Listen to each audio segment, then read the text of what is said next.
Ямар нэг сэдвээр шуугилдаад эхэлвэл эрх баригчид луурд бэлтэж байна гэсэн үг юм шүү дээ гэдгийг бид ойлгох тагаа болсон.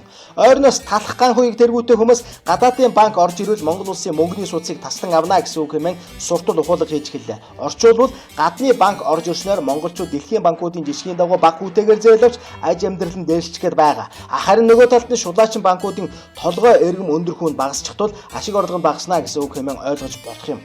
Монголын банкнууд өөрсдөө гадаадын банкнаас жилийн 1-2% хүүтэй зээл аваад монголчуудаа 10-аас 20 дахин өндөр хүүтэйгээр зээлвүүлж тэрхүү өндөр хүүгээр нь богино хугацаанд баяждаг тул эдгээр ийхүү сандраад байгаа нь ойлгомжтой.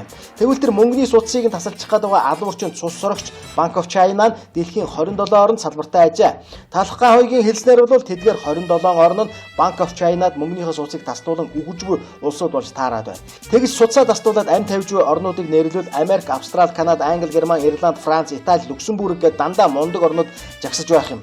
Азиас харин Солонгос, Сингапур, Тайвань, Филиппин, Вьетнам, Малайз, Таиланд, Индонез, Казахстан, Бахрейн, тэр бүхэл Африкаас Замби, Өмнөд Африк байхаас гадна Кайманы арлууд байх ажээ. За ерөнхийдөө ийм л байна. Тэгэхээр талах гаан хуйгт ард түмэн рүүгээ биш тэр төрийн ордны луурчид руугаа салаавчаа тавь. Мэдээллийн технологи өндөр хөгжсөн чамд мадлуулдаг хүн гэж байхгүй болсон гэж хэлье дээ.